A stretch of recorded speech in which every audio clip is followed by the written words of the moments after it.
Alrighty, everybody. We're back with our second set of teams here for check-in. Let's introduce everybody here. We're going to first start off with team 5803. They're from SeaTac, Washington, and their team Apex Robotics. Why don't you guys tell us a little bit about yourselves? Hello, I'm Landon Lively, and I'm a student lead on the team. Hi there, my name's Maura. I am head programmer.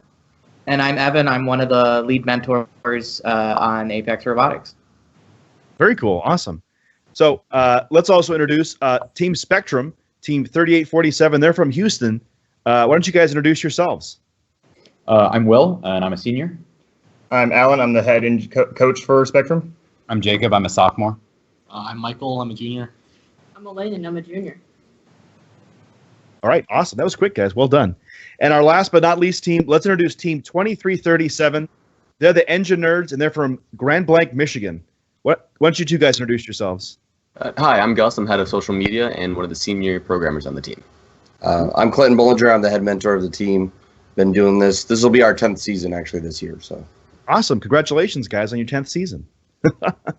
So with the introductions out of the way, let's get into the meat of the program here. We want to hear what everybody's reactions to this year's game was. So Apex, you guys, this is your second year in first. You've only ever played Stronghold, although I know Evan's been doing it for about ever. But what was you guys' reaction when you first saw Steamworks? My first reaction to the game was I was quite amazed, especially with the idea of human players being out on the field and being in an airship during the match. I found that aspect extremely neat. And then I also at first thought it would be more complex than Stronghold, but after reading the rules and just talking as a team, we realized that this year is going to be, well, not really more simple than last year, but nice. And definitely going to be using the experience from last year to get a good start into this competition season. Can I ask you, what do you mean by nice? This game is nice. Like nice to the players or nice to the pilots? Because I just love how it is all organized and how it's working together. And for me personally, I immediately just broke it down into, okay, we need to shoot balls, we need to bring gears to the airship, and we need to hang. Instead of last year where it was, we need to go over this set of defenses, and so forth, and then also shoot in the low goal and hang out the end. I just find the priorities a little less, so I kind of find it a nice game and an easy kind of more to design. Wow. Okay. Cool. I think we're going to find it's probably pretty difficult once we get into it. But I'll be interested to see. Strategically, it's I think as deep as Stronghold is, but mechanically not quite so much. Yes, from a game mechanic standpoint, because there aren't quite so many moving pieces. Yep. Well, technically, I mean, there's a whole bunch of moving pieces. They're just hidden behind other stuff. Don't look behind the curtain. Yes, exactly. All right, so let's take a look at what you guys put together for your first week here. Let's roll the video from 5803.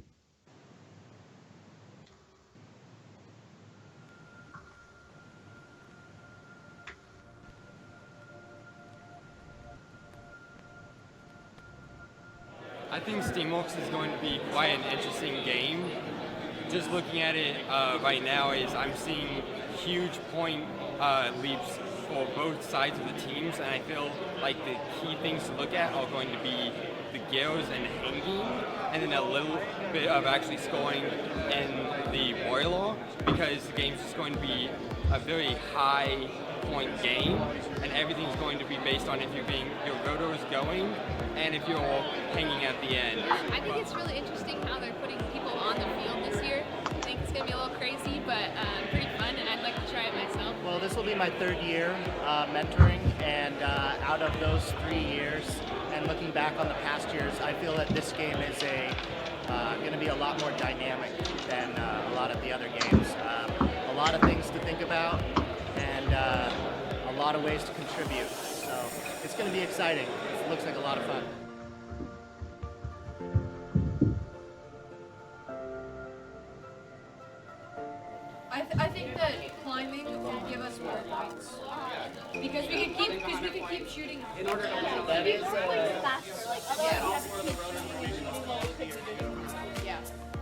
So what does that path look like if we don't move an auto?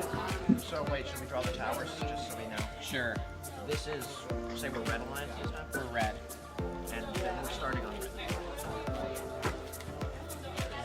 Your drivers are like here, and you're scoring in the boiler, which is here, and then there's the hoppers on the side, and your loading zone is all the way front. So, and it only starts with 20 balls.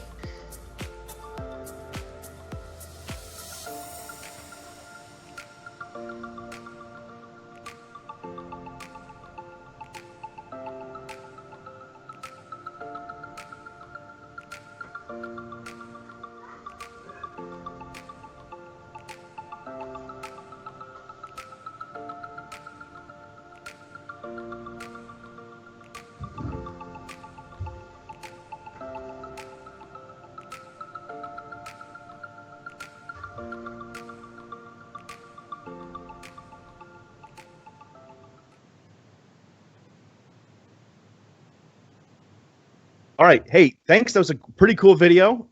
We'll see if we can make a Gatling gun. We'll see about that. I'd be really interested to see it. That's for sure. I want to hear from Spectrum. I want to hear what you guys' first reactions to the game were. Before we even get to the strategy part of it, when you guys saw it for the first time, what did you guys think? Were you surprised? Were you disappointed? What were your thoughts? So we were pretty excited about it. It's pretty obviously it's very different from what we had last year. Flat field, long cycles. There's a giant obstacle in the middle of the field that people are standing on. But it just presents a little bit more, I think, strategic variety than last year. Because last year was very much, all right, we're doing over the defense cycles to get into the high goal, and we're just going to ram those as hard as we can. But with the sort of the limited resource and the limited usefulness, limited utility of the gears, your strategy is going to change drastically halfway through, because you're going to go, a lot of the elite teams are going to go from cycling gears and balls to just going straight for the balls and getting those in the high goal. Can you guys give me a little bit more about like what you mean on like the limitation of the gears? Because the gears are worth a lot of points, right? So as you begin to get more gears, you start out with the first one, or the first set being one gear and then 2 gears. And so as you progress through the game and get more gears, the value per gear it lessens. Oh, I see. Okay. And so the diminishing returns on the gears, as soon as you get to 6, you have to get 6 more to get the same amount of points as your last 4 and your previous 2 and your previous 1. That's true. Okay. Very cool. Very interesting. So you guys, what was everybody else's reactions when you saw the game? Maybe some of the guys in the back. I thought it looked really interesting. Definitely a lot different than last year, like people have been saying. I guess, yeah. Oh yeah, we like back when you guys checked in with when the game revealed, we actually we were fairly close on with some of our predictions. It seemed. Oh really? Okay. So what did you guys guess? We guessed some kind of gear. And the connection. And I want to say that one of them, because even before I did, when they came back in, it was the fuel going into some sort of hopper thing, because they thought it was going to be like hockey pucks as like coal. It was pretty close, actually. That's surprisingly close. You guys don't have a man on the inside.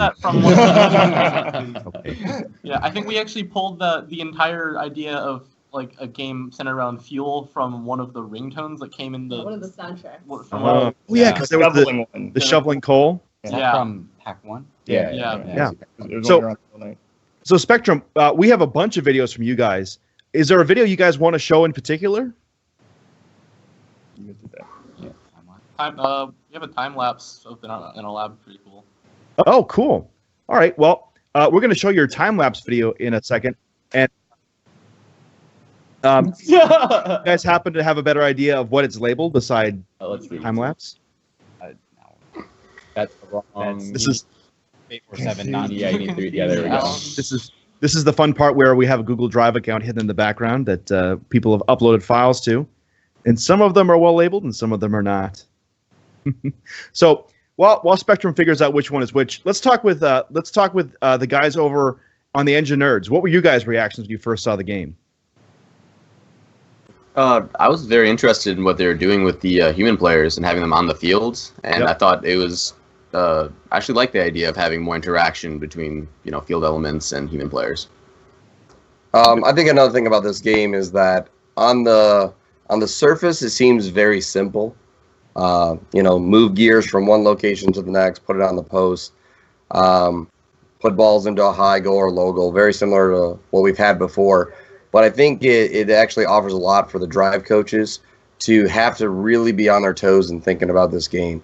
Like the Spectrum kind of said, is as you go through the game, at certain points in the game, the value of items are going to be different, and that's going to be match to match to match. It's not going to be the same. You're not going to do the same thing over and over again. Look at that last gear in the eliminations. That last gear going on that post is 140 points. Some of the penalties might not be the right value to me, being 5 and 25 points for penalties when this one gear, is 140 points for that one maneuver. I think they got some good things going with it. Like I said, there's a lot deeper strategy. The devil's in the details. So that's what I'm excited about. When you say that, do you mean too deep or too few? Excuse me. Too many points for a penalty or too few points for a penalty? I think the penalties might actually be too few. I actually think they might need to be a little bit higher. Okay. But I also get. That's one issue I think I kind of have with this game is that the fuel to gear ratio at first kind of seems like they're really far apart. One of them, at the beginning, you get 40 points for one maneuver with one object. And to get that same value in teleop, it's a lot more game pieces. So, like I said, that's just at week one from the weekend and looking at the game so far. Okay, cool. So hey, Spectrum guys, do you know which video you want us to play? I think we're okay not playing the videos. We have the Robot in 3 Days stuff coming up. We can. Okay, cool. So let's move on to our next topic here. Let's talk about week one progress and sort of where you guys landed when you first looked at the game. 5803, why don't you start us off? I know Clint was telling about the disparity between the balls and the gears. What's your take on Steamworks? So on Apex, we have kind of maybe a more accelerated schedule than a lot of teams have. We actually decide our strategic priority list on day one, on kickoff day. That's really it's a really long day, and some of it's helped by the fact that we are on the West Coast, and so kickoff is at 7 o'clock in the morning for us. But we don't meet on Sunday, although some parents meet to help build field elements, and we only meet 4 times a week throughout the season.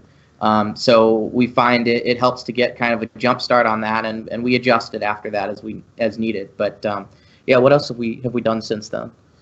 One other thing that we have done is we've broken out into groups and talked about what different mechanisms may be a good idea for this season. And currently, right now, we're broken up into different groups, starting to build prototypes for the collector. We're looking at 2 different shooter options of prototyping right now, and then also from collector to hopper mechanism. Okay.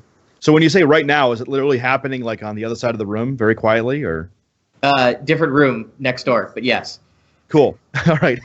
Hopefully. Hopefully, yes. You can't see them. Can't see them. If you guys are watching, get back to work, okay? Just let you know. So, Spectrum, we're going to come to you to engineers soon, I promise. But Spectrum, give us your take on what you guys saw with the game. All right. So we meet a lot. We're a little bit of a crazy team, so we don't have any days off for all of build season. Not everyone's required to be at all of them. So we've been there. This is our 4th day of build. So if you've been following around with our blog, we've been throwing out a lot of strategy stuff and going back and forth on a few things. Where we're settled right now is the robot's going to be picking up pretty much exclusively from the floor as much as it can for both gears and balls. We'll be working on having as wide of a ball intake as we can. We're pretty sure that this game is going to be robots driving around in a ball pit. 600 balls is a lot of balls on the floor. Yeah. So our ball intake will probably have some sort of mechanism rollers to be able to suck in as many balls as we can and actually get them into the robot. On the shooter side of things, Will's leading up that subsystem of the prototype, so you can go ahead and talk more about that. Yeah, so we're assembling our shooter prototype today. The current plan is to make a turret where we keep the wheels fixed but move a macker above it. So most of our arcs are going to be really high. So the hope is that we can use just a really steep macker to give it a little bit of spin and just kick it off to the side of the robot instead of having to move a whole hood and drum system around. So it's going to make it a little bit more simple. And if that doesn't work out quite the way we're hoping it will, the current backup strategy is, a 3 wide, just dump it all into the boiler from a layout. When you say dump it all in the boiler, do you mean like in the logo? No. So from the high goal. So it's a 3 wide, just giant drum with a hood, and the goal is to just get it up into the high goal at 3 balls wide. Right. 3 balls wide. And even if you miss a lot, as long as shooting percentage gets a bunch, you get all of your misses back. They're falling right down into you. You can go around and intake them. They don't go very far. The balls don't like bouncing. It's not like you're giving your game pieces to somebody else if you miss it. Oh, that's true. That's very true, actually. I didn't even think about having an intake bigger than 1 ball wide. That's pretty neat, actually. Yeah, and then so if we can do one more thing, because I don't think a lot of people have been talking about this, we're looking at, and we started especially the last 2 days, looking at an actual ground gear intake, and Elaine is leading up that subsystem.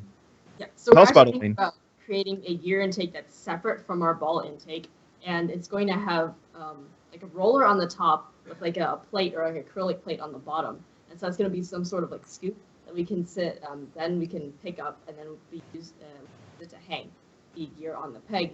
And so currently we're designing that, and we're going to soon be ready to put together a rough prototype by probably. Wow. Very cool. That's really quick. When you say that, it kind of reminds me almost like a spatula or like a pancake flipper from maybe some other robots we've seen. But so the 2337, why don't you give us your take on this game? Take on the weekend, I guess, of how things went.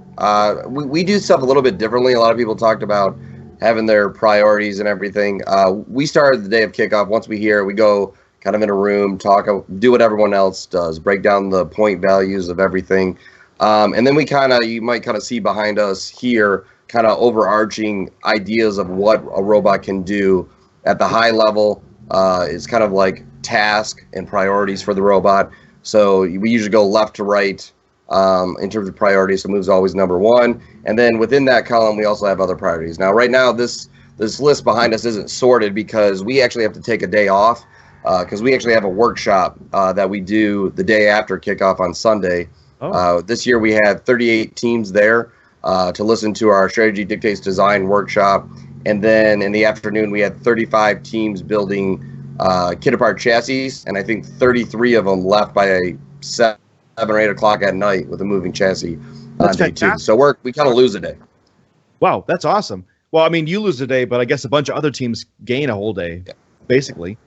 Wow. So I don't know, Gus helped out at that event too. I don't know if you want to talk some about that. Oh, yeah, I was helping with programming the robot, so basically just all the stuff that a lot of teams don't really know with LabVIEW, just getting the radios and the RoboRio working for them. Which a lot of teams can spend, week and a half trying to just get the firmware upgraded. And I think we even spent 3 hours on Sunday trying to get the firmware between the radio and everything to sync up, and we had to use 2 different computers. It was a mess. That was us last year. Yeah. Yep. Man, well, that's crazy. So, so you're not quite at where you want to be with your, not necessarily where you want to be. You're not quite ready with what your plan for the full season is yet. So what does the next few days look like? Yeah, so Monday, so actually yesterday we kind of regrouped, talked about the things we learned and what we saw about it and where we think this game's heading.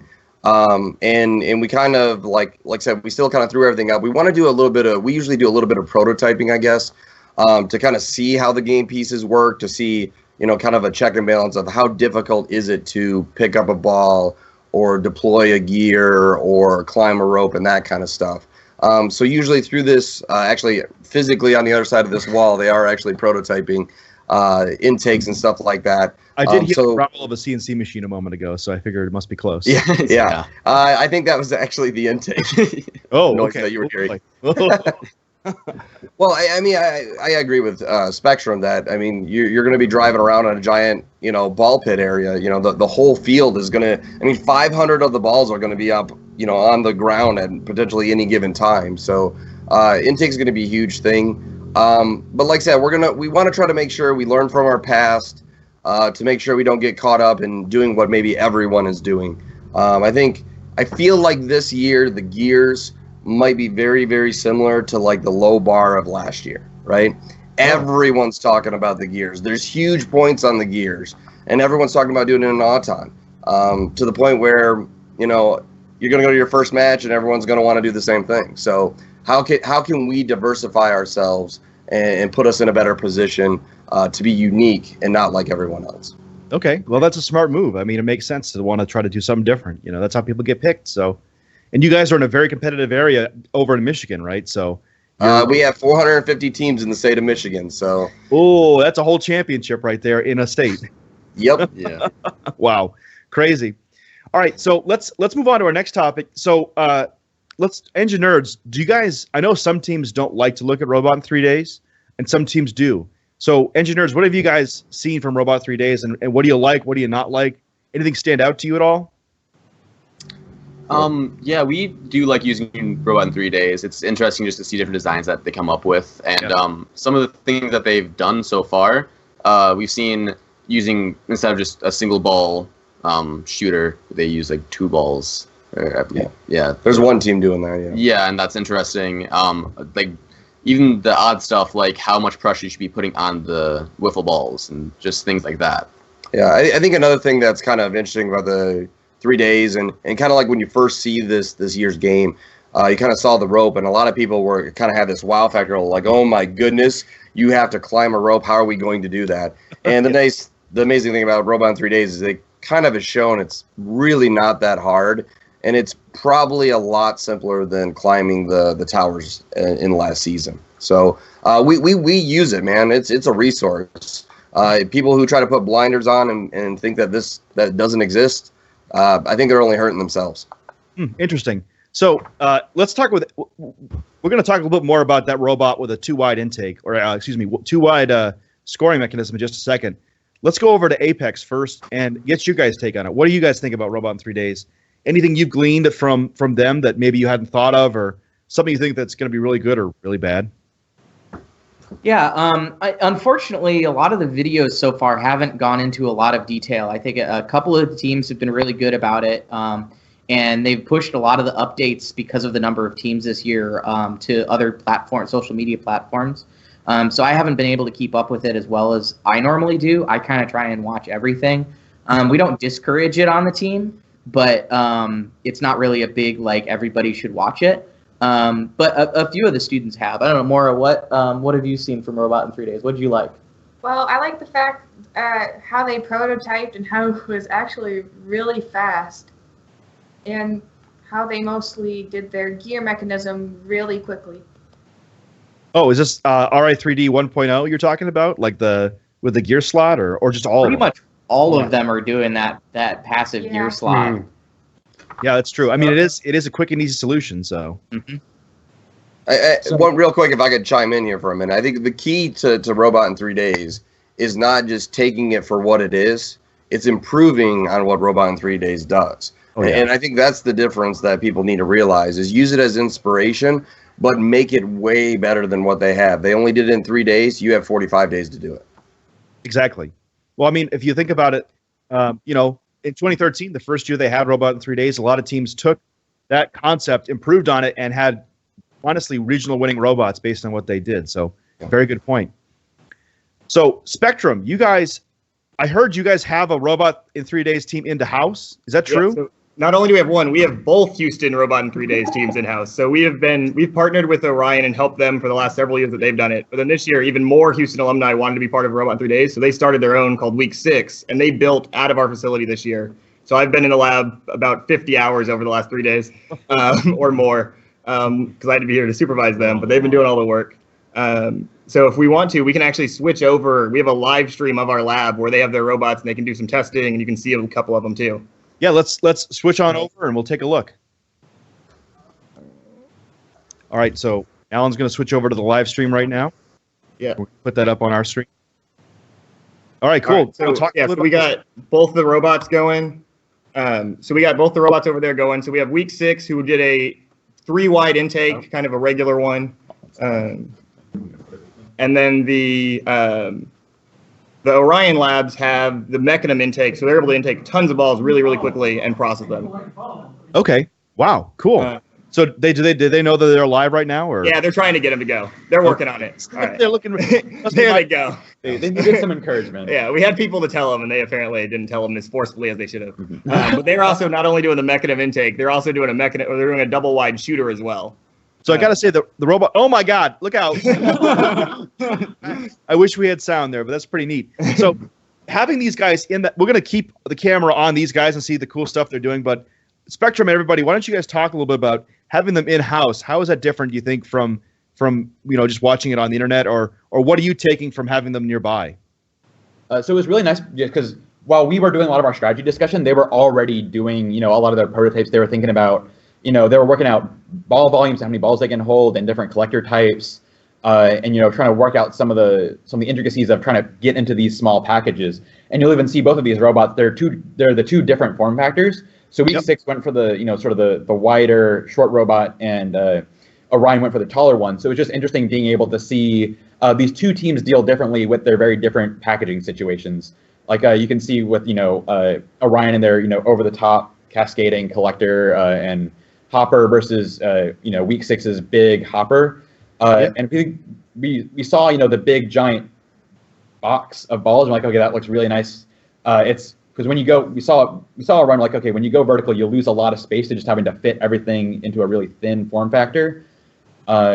So that was one thing that we really and you basically just get you learn you see all their real challenges that they go through too. Like the little clips in the reveal video show nice most of the time working robots, but we see when it's broken for several hours and they're struggling to get a Talon working.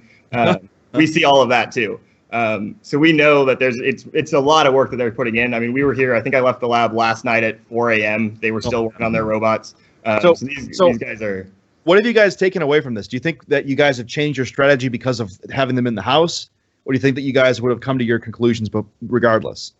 I'm not sure about regardless, but the mechanism intake, I don't know if we would have done without seeing it and seeing it in person and talking to the people who built it and why and things. That one, we were pretty set. We were like 18-inch wide. It's 3 balls. No reason to change that. They were like, oh, we can go to 29-inch wide, maybe. That's a big difference. Because cool. Orion had the video. Ellen, let's swap back to the front camera. Go ahead and talk though. Yeah, so because Orion had their video showing they were building out a Jersey Voltage's facility, and so they part of their update video was showing their 2016 robot Grimlock just shoveling all of these fuel balls into the inside of themselves. And like, all right, they're funneling that down into the space of a boulder from last year. What can we do if we've got that and we open it up a little bit more? We just figured, all right, those balls are just going to fly in, and it's not going to be a problem. We're not going to have a bottleneck. Very cool. All right, well. That's pretty neat to get to see some Robot in 3 Days robots here, and pretty cool to see what you guys' plans are. We know it's kind of early, so you guys are all sort of figuring out what the full deal is. But does anybody have any last comments before we bring it to the questions?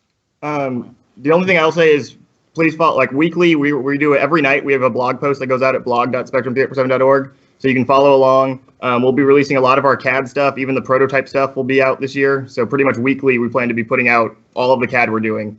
So if you want to see anything, if you see anything on these shows, it should all be open from us. Cool. So what about you guys? Any parting words from the Engine Nerds?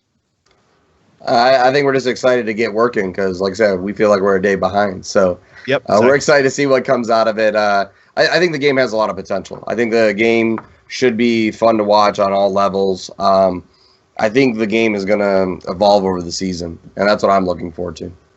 Okay, cool. And so for Apex, last words from you guys before we go to our question? It's going to be interesting. We're a pretty ambitious team. I think we've picked some pretty ambitious strategies this season as a second-year team. And so, we're all going to be working really hard to meet those goals, and everybody gets to see it live on camera, whether we succeed or fail. So it's going to be fun. I'm really excited. I think it's a really cool game. Cool. All right. Well, we're going to take our first question from the Twitch chat, and we're going to pose it to the rest of the crew here. So we're going to put it right up on screen right now. So the question is, what plans do you guys have for keeping track of your own gear scored and your opponent's gear scored? I'm guessing this has to do with the fact that you may not be able to tell where they are because they're on the airship. Have you guys thought about that at all? Anybody? I've thought about it because I know I'm gonna have to do it as a drive coach. Yep. I have not found a solution, but I've thought about it. Yes. So what do you guys think about the problem though? Like 2337, Clint, you're the coach on the team as well, the drive coach as well.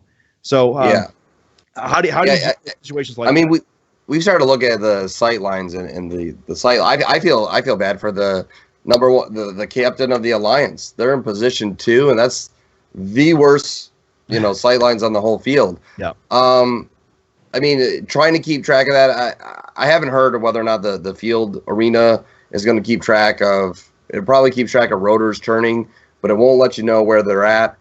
So utilizing maybe the human players behind the glass and having them monitor and track, and one person's job is to say, out of the 13 gears that you need at the beginning, they're at 12 of the 13, 11 of the 13, and maybe one person's job is purely keeping track of how many gears they have, because that's important to know.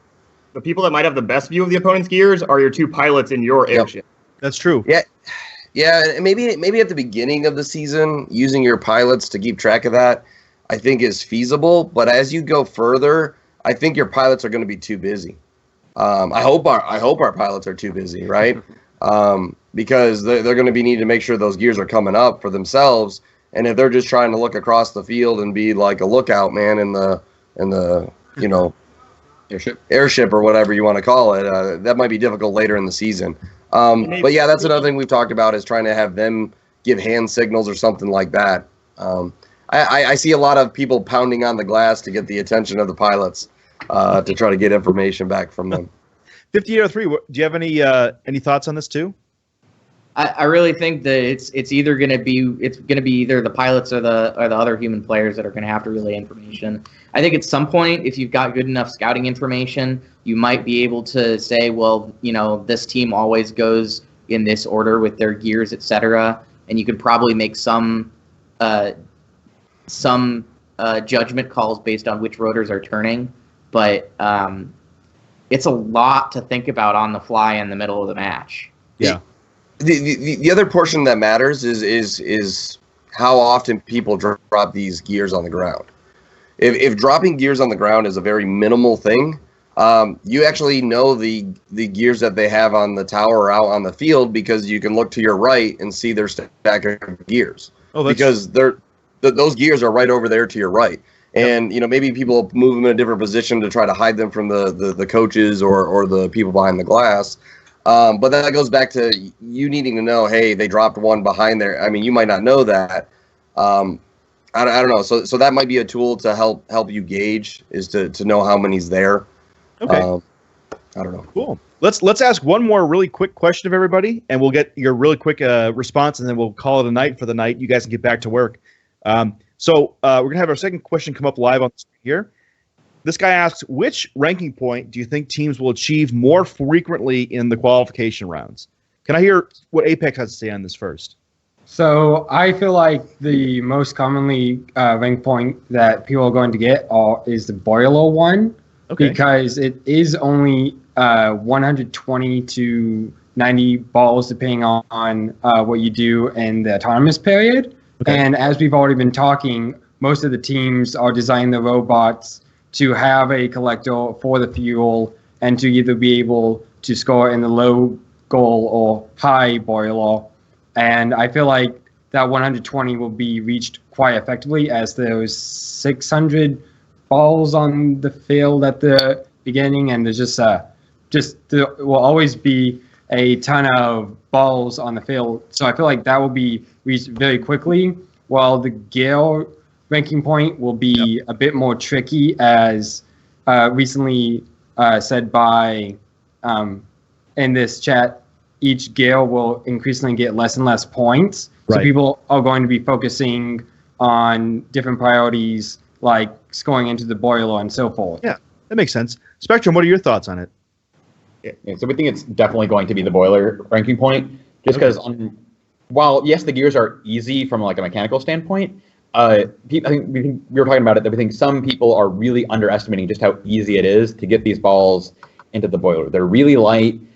So, it's not a question of power. You have a nice layup shot that you can take that's going to be super consistent. So we think that and you have the low dump if you can't make the shooter. So we think it's just going to be not that difficult. A lot of people are going to be able to do the shooting. So Engine Nerds, these guys have put up a pretty good argument. It's a lot of balls. Like objectively, it's probably more objects than any team has ever scored in a single match to just get this ranking point.